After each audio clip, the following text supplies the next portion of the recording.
sag dir, hast du überhaupt schon was gegessen heute? Heute noch nicht. Ich Das ist nämlich, schau mal, das ist vielleicht schon 12:30. Ja. Ich habe nämlich heute noch nichts Mittag gegessen. Ich auch noch nicht. Wenn wir jetzt dann losfahren, müssen wir irgendwo auf dem Weg noch was essen. Was willst du überhaupt essen? Boah, schöne Currywurst. Sind wir schon auf Sendung? Ja, schon lang. Ach, perfekt, sehr gut. Aber dann sage ich dir schon mal eins. Seitdem ich hier reingefahren bin, ich fühle mich hier direkt wohl. Warum? Schau mal hin. Hier steht ein BMW M6 mit dem schönen 10-Zylinder noch. Da hinten steht ein schöner M3. Denn wir Leute, wir befinden uns bei BMW Classic heute. Ich habe den M4 Competition mitgebracht, das neueste, was es von BMW M aktuell auf dem Markt gibt.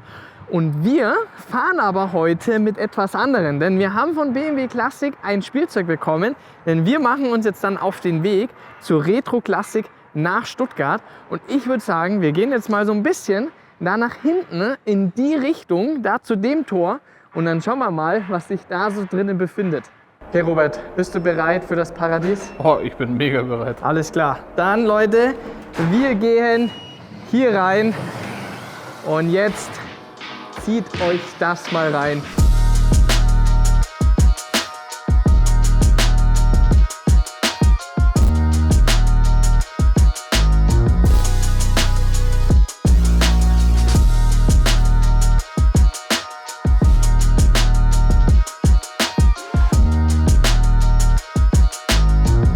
Wir sind hier im BMW-Paradies angekommen, bei BMW Classic. Unfassbar. Einfach unfassbar, was hier rumsteht. Und ich weiß auch schon wieder gar nicht, wo wir hier anfangen sollen, denn ich meine, hier steht ein 3.0 CSL. Hier stehen einfach mal 2 M1 Procars rum. Hier steht ein schöner M5 mit dem 10-Zylinder noch, daneben eine Isetta. Ganz ehrlich, komm, wir machen einfach einen schnellen Durchlauf, oder? So einen schnellen Durchlauf. Hier, wie gesagt, 3.0 CSL, geiler M3, M1 Procar. Vor allem, das ist hier ja mit dieser geilen Lackierung. Das ist schon hier wirklich sehr, sehr speziell. Leopold Prinz von Bayern, sehr bekannter M1 Procar. Hier auch, das ist natürlich schon auch der Wahnsinn. Isetta haben wir ja schon gezeigt. Ich muss ganz ehrlich sagen, ich kann euch leider nicht alle Autos hier nennen, weil das ist hier schon sehr, sehr speziell, vor allem wenn es dann wirklich um die wirklich älteren Fahrzeuge geht. Hier M6 GT3 sieht man auch mal ganz schön, weil halt hier einfach alles komplett aus Carbon ist. Hier steht auch was Interessantes drunter mit einem schönen breiten Flügel da hinten. 1er M Coupé haben wir ja auch daheim, über 100.000 Kilometer mittlerweile drauf. M3 CSL, ultimative Waffe. Also du hast hier wirklich alles, was hier an BMW-Modellen rumsteht. Jetzt gehen wir mal da weiter nach hinten. So, hier die Ecke, die dürfen wir nicht zeigen. M5 auch noch schön mit dem 8-Zylinder. Ja, das ist schon Wahnsinn. M3 Z8 in Rot. Da hinten sehe ich auch schöner 3.0 CSL. Hier geht es jetzt ein bisschen so in die Mini-Ecke über. Also es sind wirklich Autos dabei, die hast du noch nie in deinem Leben gesehen. Aber Robert, ich glaube, ich habe unser Auto gefunden. Ich glaube, ich habe unser Auto gefunden. Denn wir haben ja von BMW Classic, bekommen wir ein Auto zur Verfügung gestellt, mit dem wir zur Retro Classic nach Stuttgart fahren werden. Das ist, glaube ich, schon der, oder? Das kann nur der sein. Also, jetzt mal ganz ehrlich. Das ist doch perfekt. Ich sitze hier drinnen und du sitzt da oben auf dem Stuhl. Ja, ich schneide Was mich hältst da du oben davon? rein. Ist doch perfekt, oder? Also ich glaube schon, dass wir das Auto hier von BMW Classic bekommen. Selbst wenn nicht, dann nehmen wir uns den einfach, oder? Ja, den nehmen wir einfach, den hängen wir einfach hinten dran.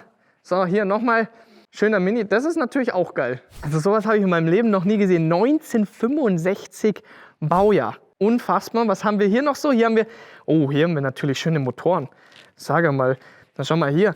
Der schöne 12-Zylinder, 1999er Baujahr. Oh, das ist hier schon alles richtig Piece of Art hier bei BMW Classic. Aber nein, wir haben ein etwas anderes Auto von BMW Classic bekommen. Und zwar, das steht nämlich hier weiter hinten, Robert, das musst du ja auch noch mal kurz zeigen. Schaut mal noch mal hier ganz kurz, Leute. Hier M3, 1987er Baujahr. Schöne, geile rote Lackierung. Sitzt richtig perfekt. Auch hier die Lackierungen sind auch richtig geil. Das war früher ja auch richtig in beim 3.0 CSL. Auch hier nochmal 3.0 CSL finde ich auch richtig geil in dem Silber. Aber jetzt, Leute, jetzt gehen wir zu unserem Auto, mit welchem wir zur Retro Klassik nach Stuttgart fahren werden. Und hier steht da, Leute, der BMW M1, 1978er Baujahr. Und ganz ehrlich, das Ding steht weiterhin meiner Meinung nach zeitlos da. Wir sehen mal hier den Unterschied. Haben wir nämlich hier die Rennversion. Das Pro-Car, das ist nochmal breiter, das ist nochmal fetter. Wir haben hinten diesen fetten Flügel drauf. Aber trotzdem hier, wir haben hier den schönen Reihen 6er Motor verbaut. 270 PS. 1400 Kilo und vor allem eine Höchstgeschwindigkeit von 262 km/h.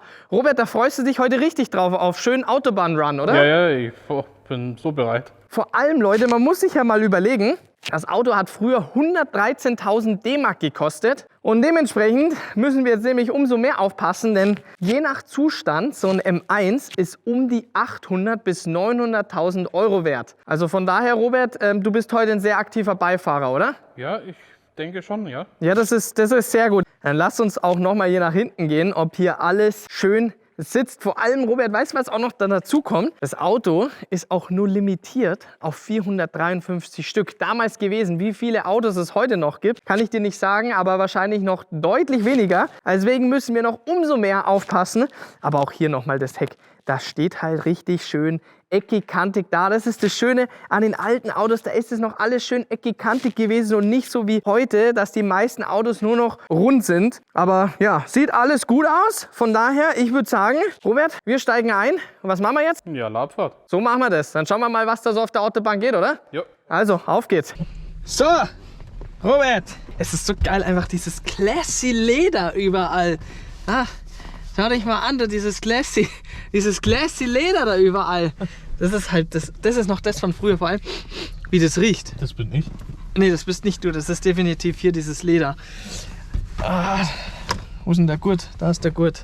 So Leute, also wir sitzen jetzt hier im legendären M1 und wir starten das Ding jetzt hier gemeinsam. Schauen wir mal, was das wird. So, jetzt haben wir hier, ja, perfekt, wir haben 3 Schlüssel zur Auswahl. Ja, die anderen sind Haustüre.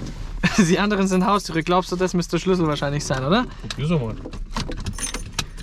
Das sieht schon mal gut aus. So, ich habe wieder die perfekten Schuhe an. Schön die Yeezys, die sind immer perfekt für sowas. Ich klemme einfach an der Bremse. Ich brauche andere Schuhe, Robert. Okay, wir probieren das jetzt hier einfach mal. Erster Gang. Handbremse lösen. Und jetzt müsste es eigentlich losgehen. Eigentlich ja. Ich warte. Bist du bereit? Ja. Okay. Dann fahren wir hier mal ganz entspannt langsam los. Easy, so. Wir gehen hier das Fenster runter. Robert, du musst dich hier mit der Technik auskennen. Ich denke mal nicht. Automatische Fensterheber hat der schon. Krass. Ich schwör's dir, ohne Scheiß, Mann. Also mit diesen Schuhen wird es eine richtige Challenge. Das sage ich dir so, wie das ist. Ich hänge einfach komplett zur Hälfte auf der Bremse. Scheiß die Wand an. Hier richtig geil, hier kann man gleich das Fenster runter machen, die Seitenwände.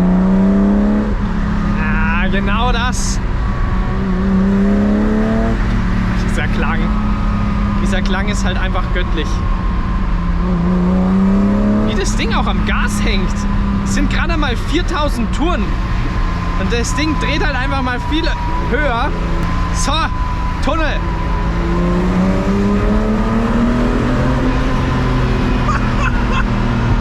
Boah, Alter, der knallt da hinten raus.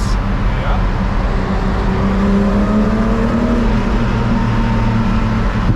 Alter, das sind einfach Flammen, die da hinten rauskommen. Dieser Klang ist halt einfach unmenschlich. Ich glaube, wir fahren übrigens gerade ohne Licht, aber ich weiß nicht. Wir gehen das Licht an. Ah, jetzt hat.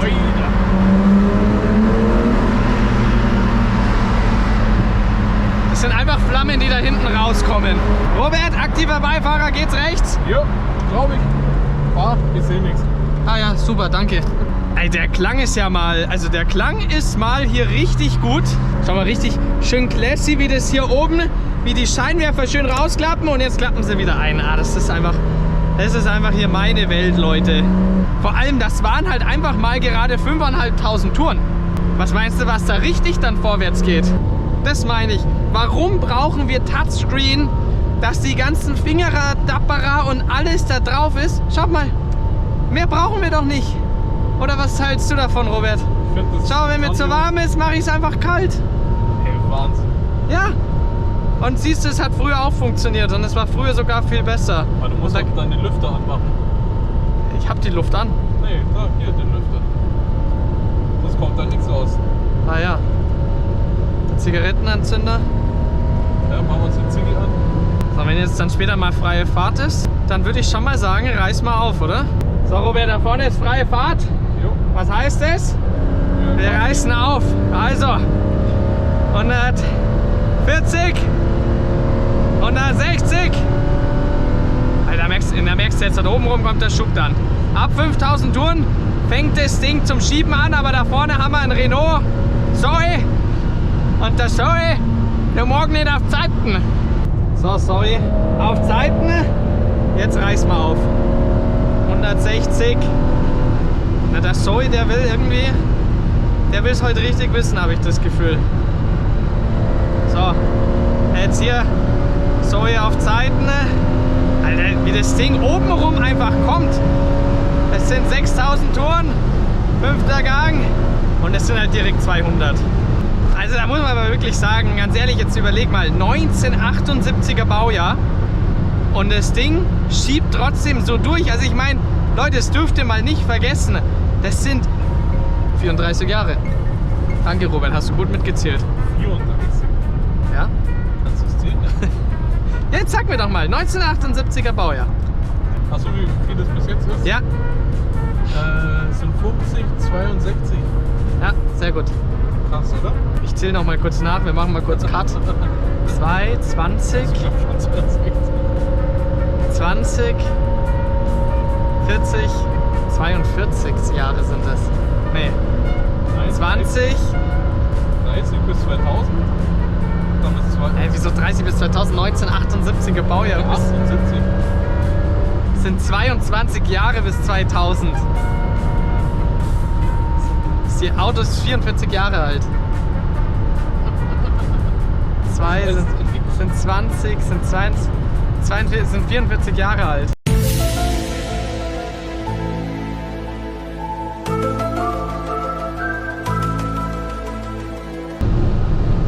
So, jetzt hier bergab. 180. 200. 210. Alter, das Ding schiebt durch. Aber ich sag dir ganz ehrlich, das reicht hier von der Geschwindigkeit. Wir fahren jetzt hier wieder entspannter weiter. Also wir sehen, wie das Ding hier durchmarschiert. Unser Begleitfahrzeug ist nämlich auch schon weg. Da müssen wir jetzt wieder ein bisschen langsamer fahren, dass der auch wieder schön brav da ist.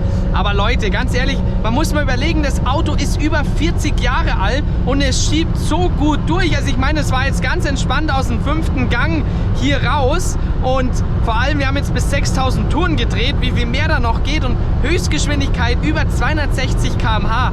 Also das ist schon wirklich faszinierend. Und ich sage euch eins, Leute, wenn ich jetzt halt hier in M4 einsteige und dann sitze ich jetzt hier in dem M1, ich für mich, wenn ich jetzt rein nur ums Fahren rede, ich würde jetzt nicht merken, dass hier der M1 über 40 Jahre alt ist und vom Spaßfaktor her, also es ist halt emotional, rein 6-Zylinder-Motor und wie das Ding halt dann einfach obenrum von der Leistung her dann kommt, es ist schon wirklich faszinierend, was BMW da gemacht hat. Das Einzige, muss ich ganz ehrlich sagen, ist halt, aber das ist normal, bei den älteren Autos sind die Bremsen. Komm, wir halten jetzt hier noch mal ein bisschen kurz Abstand. Wir gehen jetzt in den 4. Gang rein. Schaut das mal an. So, 4000 Touren und die Leistung kommt jetzt ab 5000 Touren. Jetzt kommt die Leistung. Jetzt fängt das Ding zum Schreien an. Und da kommt richtig der geile Klang raus.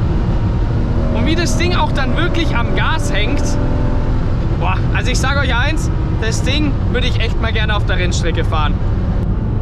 So, jetzt hier aus dem 3. raus.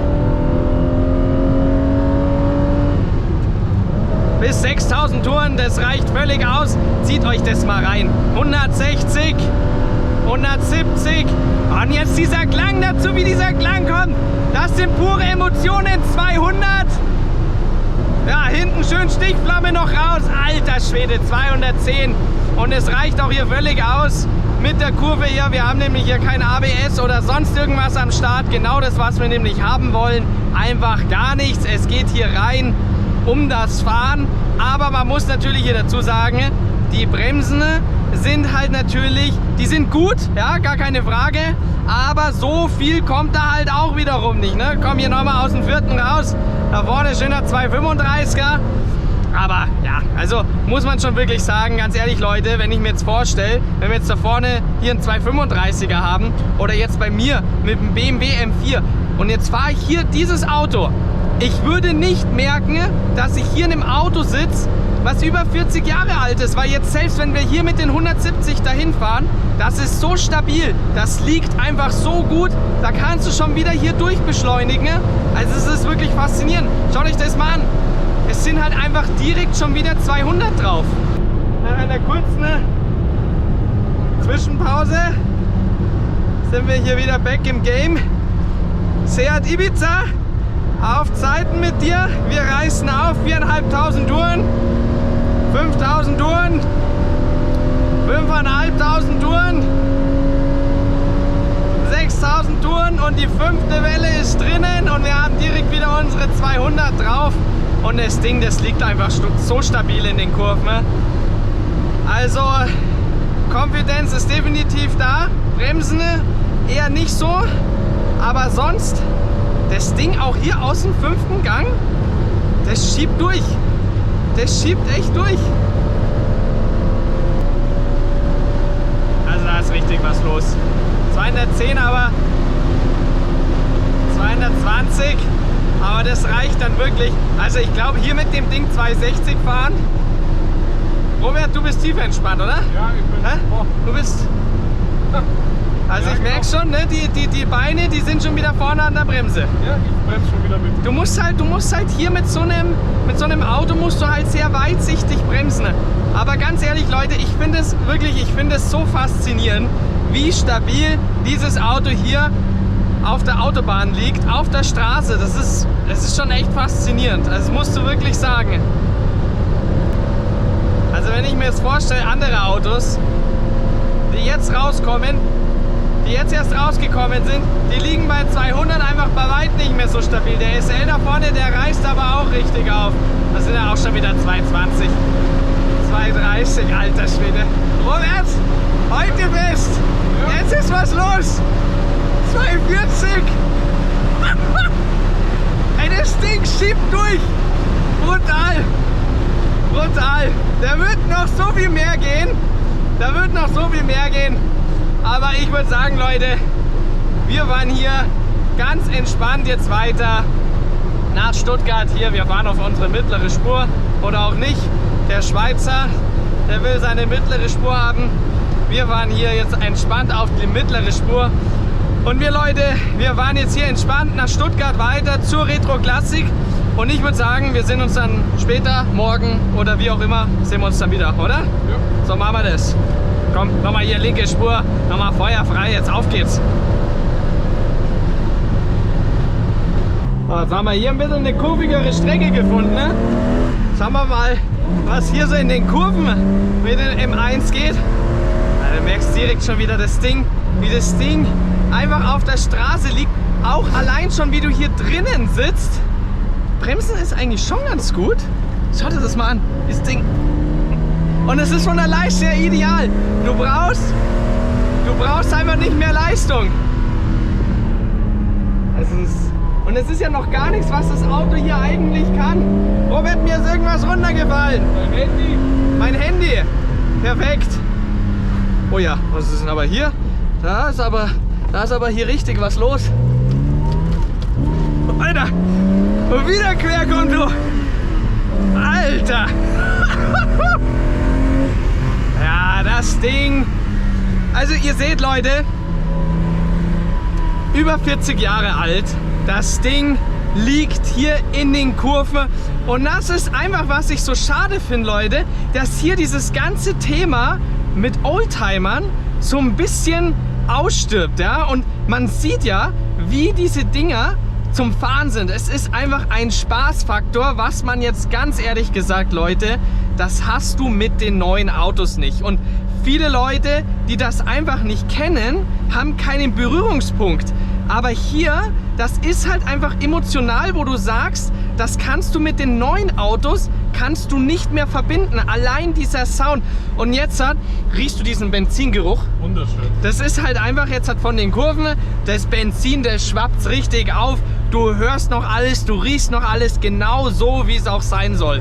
So Leute, wir sind bei der Retro Classic in Stuttgart angekommen. Wir befinden uns jetzt hier beim BMW Classic Stand. Wir haben Christoph mit dabei, denn der wird uns jetzt mal hier so ein bisschen rumführen, was hier so alles steht.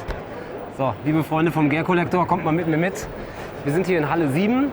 Verpasst es nicht, uns auch noch zu besuchen, falls ihr in der Nähe seid. Stuttgart, immer eine Reise wert.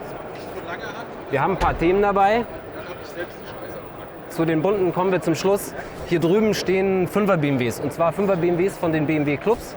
Das ist bei uns eine Tradition. Wir machen unsere Veranstaltungen gerade bei so Messen immer gerne zusammen mit den offiziellen BMW Clubs. Das sind gute alte Freunde von uns. Das sind unsere besten Kunden. Zu denen sind wir besonders nett. Und die bringen uns ihre coolsten Autos mit. Ihr seht hier eine ganze Reihe 5er.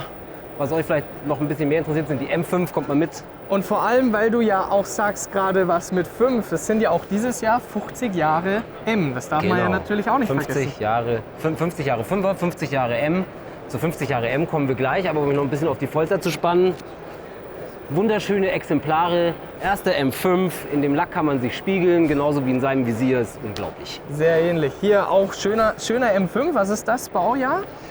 Ja, da hast du mich jetzt erwischt, weiß ich nicht ganz genau. Ist ein, perfekt. Ist ein Siehste? E34. Aber bevor ich irgendeinen Schmarrn erzähle, gehe ich kurz gucken, dann kann ich es dir genau sagen. Ja, siehst du, jetzt kommen wieder diese typischen Tricks. Einfach wieder hier, muss man hier wieder abschauen. Ne? Jetzt bin ich gespannt. Ich sage, was sage ich denn da jetzt am besten? Ne? 19. Nee, ich sag besser gar nichts. Du sagst nichts? Du darfst es mir sagen. Okay, ich habe gelurrt 1991. Ich hätte jetzt tatsächlich 1993 gesagt. 1991, ich kann nicht mal ausrechnen, in welcher Klasse ich da gerade war, aber Führerschein hat die noch keinen. Schöner 7er BMW. Ja, ganz genau. Kommt jetzt bald auch ein neuer. Wir machen das so, dass wir das den Clubs offen lassen, was die mitbringen. Wir melden immer so ein bisschen Wünsche an, was cool wäre, was zu einem Thema passt. Aber, und das zeigen wir euch nachher noch, da gibt es eine ganze Wand, da sind alle Clubs, die heute da sind. Hier seht ihr auch die Schilder. Die sind alle Spezialisten für irgendein bestimmtes Modell, für irgendeine bestimmte Baureihe. Die sind zusammengefasst unter den Klassik- und Typenclubs. Also das alles sind jetzt hier private Fahrzeuge Ganz bis hin genau. da nach vorne Bis zum hinten Z8.